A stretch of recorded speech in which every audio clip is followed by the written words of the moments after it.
Olá, caros amigos que acompanham nosso canal Autor da Própria Saúde, sou eu, Daniel Forjaz, mais uma vez aqui com vocês, falando sobre plantas medicinais, nesta nossa gigantesca enciclopédia sobre plantas medicinais, aqui disponível para todo mundo pelo YouTube. Se você ainda não é inscrito no nosso canal, se inscreve no nosso canal, aqui do lado tem uma miniatura. Clica ali, é só clicar e se inscrever e fazer parte desse nosso projeto. E se você gostar desse vídeo, então dá um joinha pra gente no final do vídeo. E se você quiser deixar algum comentário, tiver alguma pergunta pra fazer, ou alguma dúvida ficou no ar, deixa aqui embaixo, tem a área de comentários. Deixa lá seu comentário, eu respondo todo mundo, vou responder você também. E a planta de hoje, quem pediu pra gente foi o Marcos Oliveira, ele é seguidor do nosso canal e pediu que a gente falasse sobre o eucalipto. Então o vídeo de hoje é em homenagem ao Marcos Oliveira. O nome científico do eucalipto começa com Eucalyptus, que é o gênero botânico ao qual pertencem centenas de espécies de eucalipto. E depois a gente tem as espécies, como por exemplo Citriodora, Glóbulos e, bom, tantas outras espécies aí de eucalipto que estão dentro desse grupo. Então a gente vai tratar aqui, se a gente falar de eucalipto, eu estou falando de modo geral aí entre essas centenas de espécies. A origem do eucalipto é da Tasmânia. Todo mundo lembra do demônio da Tasmânia, né? Aquele animalzinho violento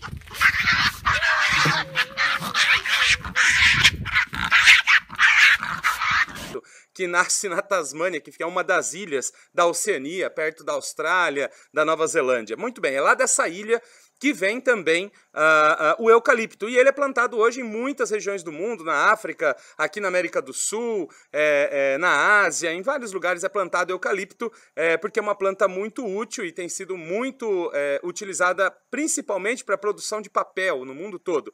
Mas ela também serve para movelaria, para construção civil, depende da espécie de eucalipto, ela tem uma função diferente por conta da dureza da madeira, densidade da madeira, concentração de princípios ativos e tudo mais, varia um pouco aí o uso que é feito de cada espécie de eucalipto.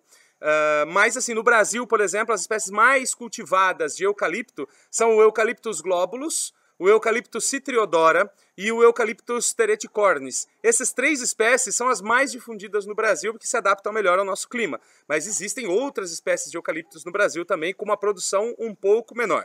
O eucalipto também é utilizado para a produção de carvão, para a produção de lenha, e para a produção de artesanato também, e para a produção de óleo essencial. As suas folhas são recolhidas no verão, são secas, e tanto de maneira artesanal como de maneira industrial é produzido óleo essencial do eucalipto, que é muito utilizado para perfumaria, para cosméticos, produtos de limpeza e medicinalmente também. Uma coisa que a gente precisa saber e ter na cabeça é que cada espécie de eucalipto tem uma composição química diferente. Ou seja, cada espécie de eucalipto se presta para uma função diferente. E é muito difícil a gente determinar todas as funções de cada uma das espécies de eucaliptos. Normalmente, a gente considera que todo eucalipto seja igual. Então, as pessoas falam assim, eu preciso de eucalipto. Ela vai lá, pega o primeiro eucalipto que encontra e utiliza. Mas se você sentir o cheiro, observar o formato das flores, dos frutos, das folhas, vai perceber que são espécies diferentes, que têm características diferentes. E farmacologicamente falando, para o seu uso medicinal, também tem condições diferenciadas entre cada uma dessas espécies. Então eu vou narrar aqui algumas propriedades medicinais que foram identificadas e vou sempre citar o nome da espécie que foi estudada. Porque de repente eu falo eucalipto de modo geral, você escolhe uma espécie diferente, utiliza e não encontra o resultado que está sendo narrado.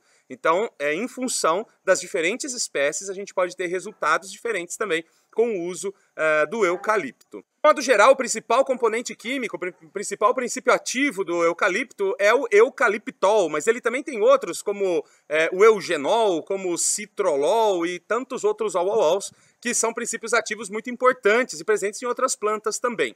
Mas o mais representativo desse grupo é o eucaliptol, que está em concentrações diferentes entre as espécies. E ele tem uma excelente ação anticatarral, uma excelente ação sobre o aparelho respiratório. Por isso é muito popular e muito difundido o uso da inalação de eucalipto. Você pega mais ou menos 6 ou 8 folhas de eucalipto para 1 litro de água, deixa ferver um pouco, coloca numa bacia, uma toalha sobre a cabeça cobrindo a bacia também e vai inalando esses vapores. Tem uma ação fantástica sobre o sistema respiratório, inclusive para casos de rinite, de sinusite, de bronquite, de gripe, tem uma ação fantástica por conta dos seus princípios ativos. Lembrando que pode haver variação de acordo com a espécie.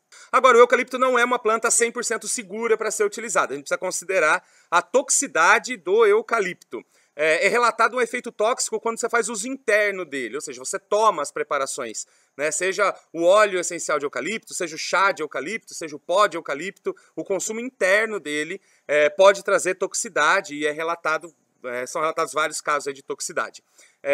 Principalmente para criança, então no caso de crianças precisa ter uma atenção redobrada. Se a criança tiver até 10 anos, não é recomendado o uso de eucalipto.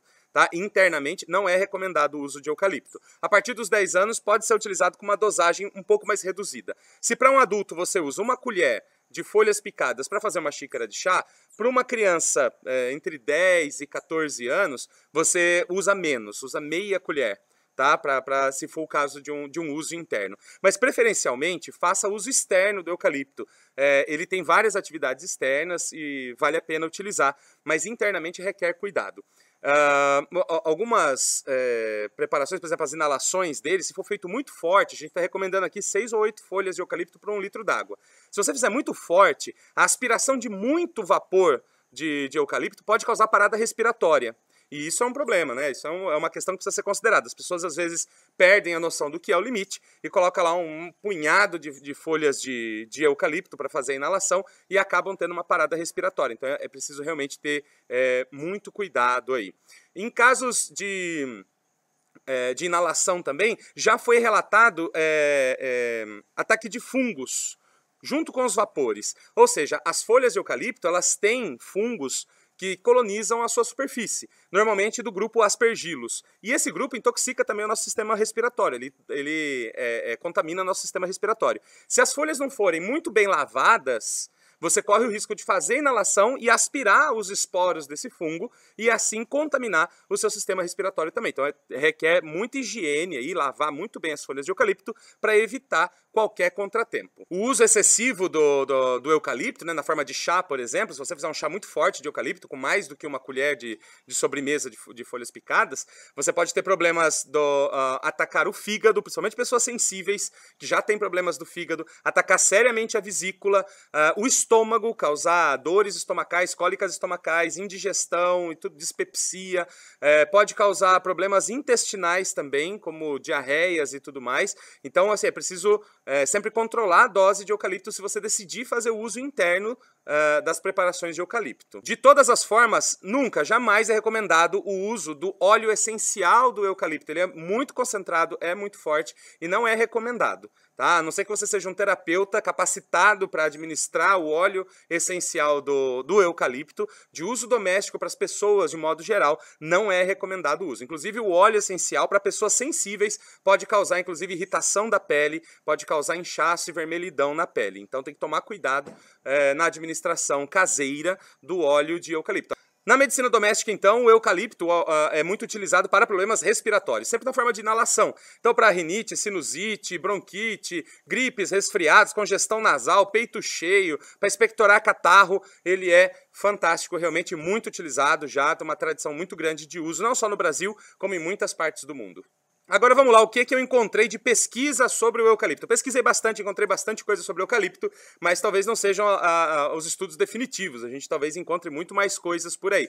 Mas eu consultei bastante bases de dados. Bom, vamos ver o que a gente tem de seguro aqui sobre o eucalipto. Primeiro, a análise que foi feita aí dos extratos, principalmente do Eucalyptus globulus, do Eucalyptus paniculata, do Eucalyptus grandis e do Eucalyptus citriodora, essas 4 espécies, demonstraram uma atividade muito ativa contra muitos tipos de micro-organismos. Por exemplo, estafilococcus, que causa problemas de pele, inflamação de garganta e tudo mais. Contra a salmonela, contra a Escherichia coli, que causa problemas intestinais, aquelas infecções intestinais. São muito eficientes, vale a pena utilizar o eucalipto nesses casos. Foi encontrada a atividade nessas espécies. Não quer dizer que outras espécies não tenham, mas que os estudos foram direcionados para estas espécies. Dos extratos de eucalipto foram muito eficientes tratando laringites e tratando essas infecções intestinais também. Contra as bactérias causadoras da acne, né, que são as espinhas e tudo mais, foi testada uma pomada feita à base de óleo essencial do Eucalyptus globulus e com extrato de goiabeira também. Foi feito um extrato de goiabeira e óleo essencial de Eucalyptus globulus. Os dois juntos nessa pomada tiveram uma excelente ação em combater as acnes, combater as bactérias causadoras das acnes. O antiviral, o Eucalyptus globulus, também tem uma atividade bem interessante, seus princípios ativos aí, demonstrar a capacidade de inibir a reprodução do vírus HIV. Então, para pessoas que sofrem de AIDS,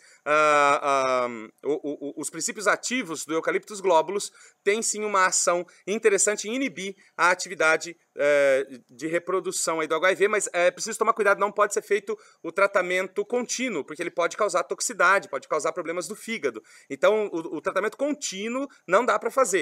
Pode ser um tratamento pontual, mas a continuidade pode ser tóxica para o nosso organismo. Ainda contra o vírus da herpes, foi testado o eucalipto também, e ele foi muito eficiente, ele inibiu em até 75% o desenvolvimento do vírus da herpes, então vale muito a pena utilizar eucalipto nesses casos. De diabetes, várias espécies de eucaliptos foram testadas, e o Eucalyptus tereticornis, o Eucalyptus globulus e o Eucalyptus citriodora, essas três espécies, que foi onde eu encontrei as pesquisas, demonstraram excelente ação hipoglicemiante, ou seja, eles controlavam o índice glicêmico e auxiliam então no tratamento da diabetes, principalmente diabetes tipo 2, auxilia no controle aí da glicemia. Mas aquela velha questão, ele tem essa ação, mas o uso contínuo não é recomendado, então é muito complicado. O citriodora, por exemplo, o Eucalyptus citriodora, demonstrou uma ação de reduzir 24%, quase 25% a glicemia em 4 horas. E no prazo de 21 dias ele reduziu 65% a glicemia. Muito legal a atividade dele, funciona, mas o seu uso contínuo não é recomendado. Então requer cuidado aí, talvez outras plantas sejam uma melhor opção no controle da glicemia. No controle da asma alérgica, então foi testado o Eucalyptus globulus, ele foi testado e teve uma ação muito eficiente, reduziu então a produção de histaminas pelo corpo. Quando a gente está com uma alergia muito grave, está com um pico de alergia, alguma coisa, a gente toma o quê? Toma um antihistamínico, que é para evitar que o nosso organismo produza as histaminas que levam ao processo alérgico, ao agravamento do processo alérgico. E o Eucalyptus globulus teve uma ação de inibir a produção de histaminas pelo organismo. Isso melhorou muito o estado das pessoas que foram testadas com a asma alérgica e demonstra que o Eucalyptus globulus tem uma ação antialérgica para outros casos alérgicos, como rinite alérgica e como outros casos, muito eficiente. Nesse caso do controle da asma alérgica e da rinite alérgica e da bronquite alérgica também, pode-se utilizar a inalação e vai ser muito eficiente e é um tratamento seguro nesse caso. Como anti-inflamatório, o Eucalyptus bentami, que é uma espécie que normalmente é cultivada no sul do Brasil, porque é mais adaptada a climas frios, né? Então é uma espécie que normalmente se desenvolve no sul do Brasil, teve uma ação, sim, anti-inflamatória muito interessante, no caso de cobaias, né? Esse teste foi feito em laboratório, as cobaias foram induzidas ao estado inflamatório e a aplicação dos extratos de Eucalyptus bentami tiveram um resultado muito interessante em reverter esse quadro inflamatório. E as espécies de Eucalyptus citriodora, Eucalyptus globulus e Eucalyptus tereticornis, essas três demonstraram uma ação analgésica, ou seja, de redução de dores, e anti-inflamatória muito relevante. Então, no caso de cólicas, no caso de dores pós-operatórias, no caso de dor de cabeça, enxaqueca, pode ser uma excelente ação. Se você tem dor de cabeça e enxaqueca, faça inalação. Não tome o chá, tá? Faça a inalação que vai ser muito interessante. No caso da ação anti-inflamatória dele, use principalmente topicamente, ou seja, sobre a pele. Ele tem uma ação anti-inflamatória tópica muito interessante. E os princípios ativos do eucalipto são muito facilmente absorvidos pela pele. Então vale a pena usar também, por exemplo, fazer a pomada para problemas respiratórios e passar no peito, né? Ou óleo medicinal, passar no peito. Não o óleo essencial dele, que é muito puro, muito concentrado, mas o óleo medicinal. E passar no peito, no caso de bronquite, de asma, pode ser muito eficiente. Ou mesmo inalar os vapores pode ser uma alternativa muito interessante.